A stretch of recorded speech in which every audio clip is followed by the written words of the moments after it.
Welcome to It Is What It Is. I'm Corbin, And I'm Anthony. and today we're going to be talking some more about narrative identity.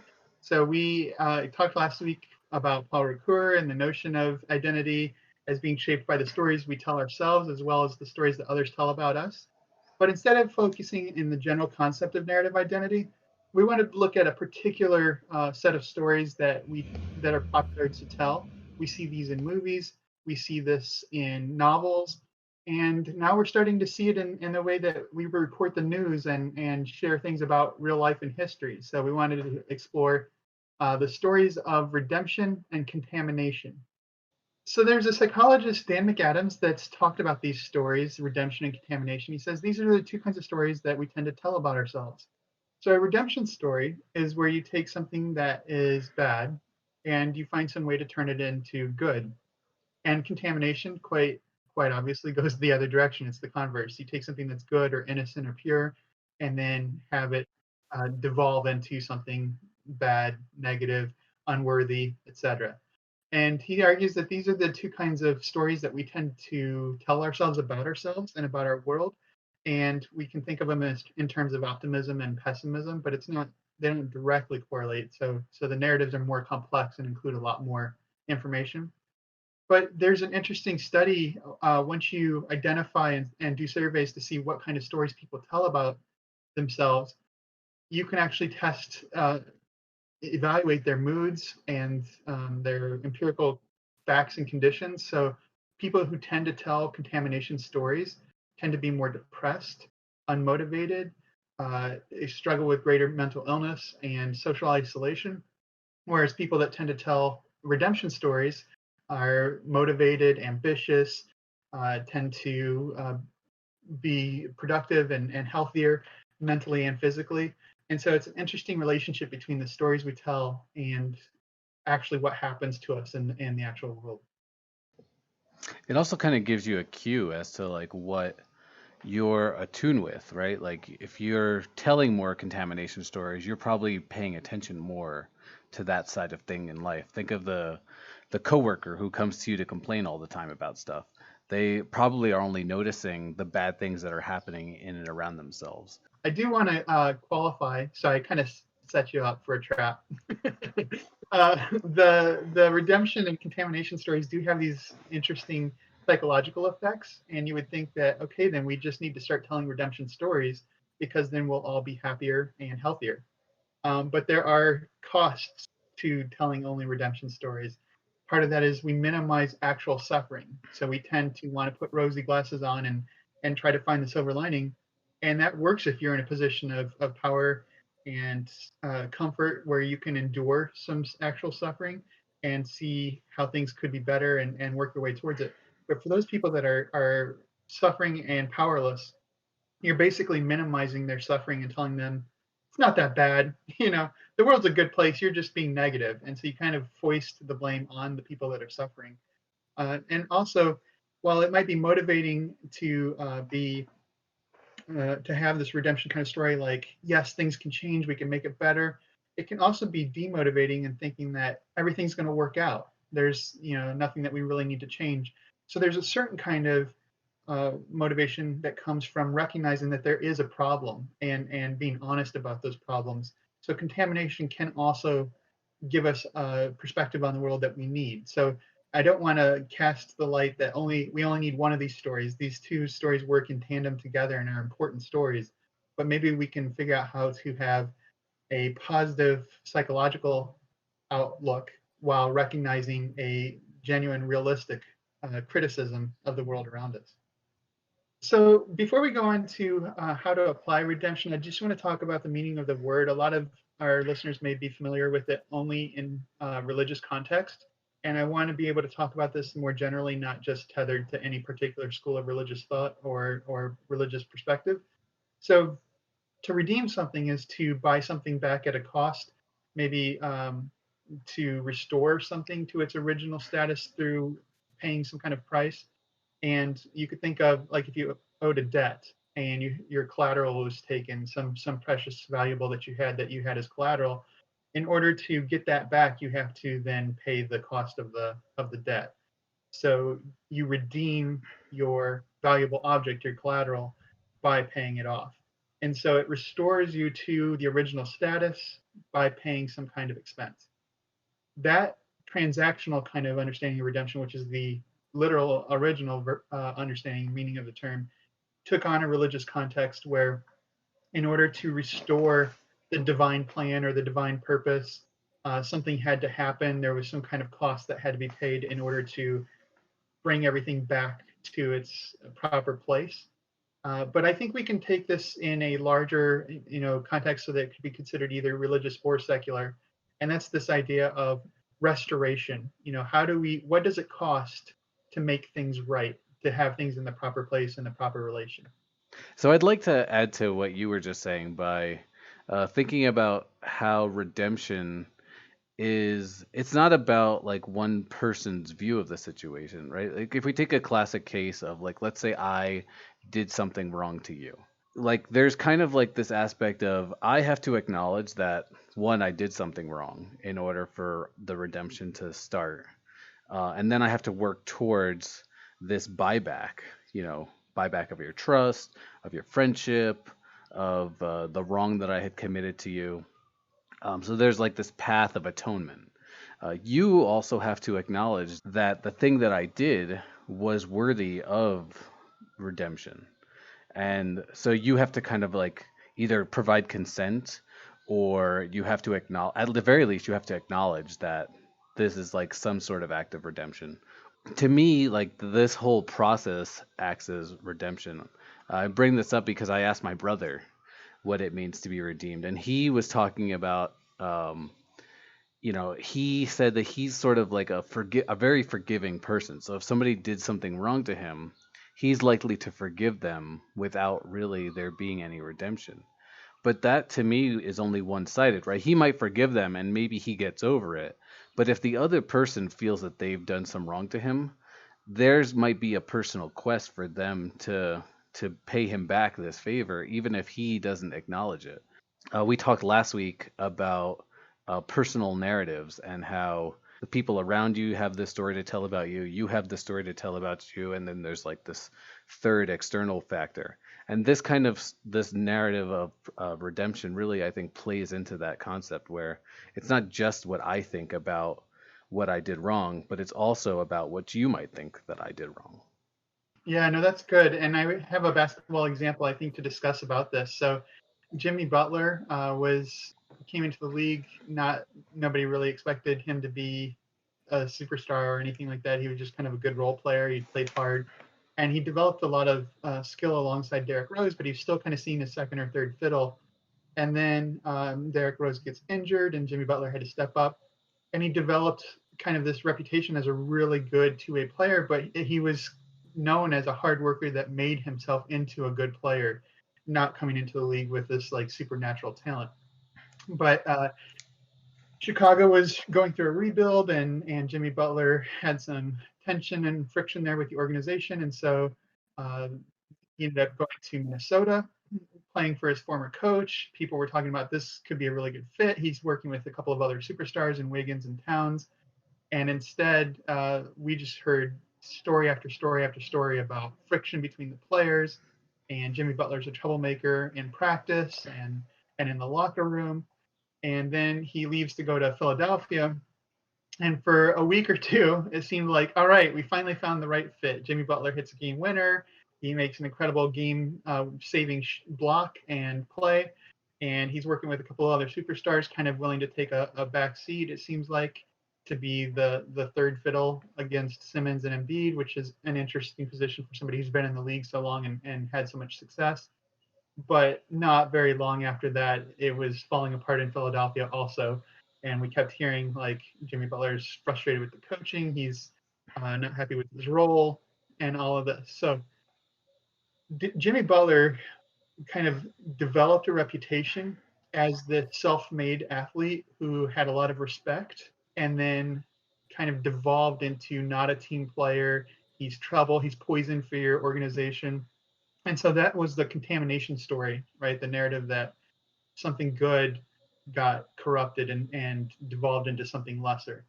And so when Butler left the Sixers, though people mourned the loss of that talent, I think they were kind of thinking this is a good thing for Philadelphia. We're going to now see Philadelphia achieve their promise. And Butler goes to the Heat, a young organization without any really established superstars, and instead the Heat are doing great. They are now in the playoffs with a 3-0 lead over the most winning team in the regular season, the Milwaukee Bucks, the presumptive title favorites. And it is pretty much seen as Jimmy Butler is the one who's being able to produce these kind of results with this young team. And meanwhile, the Sixers got swept and their coach is fired. And so all of a sudden, we're seeing Jimmy Butler's reputation redeemed and the Sixers contaminated. And I just wanted to tie into what you were saying. Jimmy Butler himself, this whole time, has said, I'm going to be Jimmy Butler. Like, I'm not doing anything wrong. This is who I am. You know what you're getting when you get me. So it wasn't his self narrative that was leading to these stories of redemption and contamination. It was the fan and media narrative, and yet it still really played into how we perceive Jimmy Butler. It's interesting to me now that I'm saying this that the redemption arc seems to follow a contamination arc. It's like people want to end on a happy note. I feel like maybe generally, except for even though you just said this a little while ago, that pessimists tend to see the contamination side of things. We all search for a happy ending, I think. I just want to point out what's a little bit weird about applying narrative stories, especially pre structured ones, to reality, is that when you're looking for the elements to pull the story together and to make it coherent, you can kind of force details, or reality might not comply, right? Like we might be looking for a redemption story in Giannis, and what if it only ever turns into a tragedy? And that we might eventually tell that tragic story, but we might miss it as it's happening because we're so focused on trying to find the elements of redemption. You know, he goes to a team, he demonstrates that he's a team player and can still be a leader, and that's what we're expecting out of him.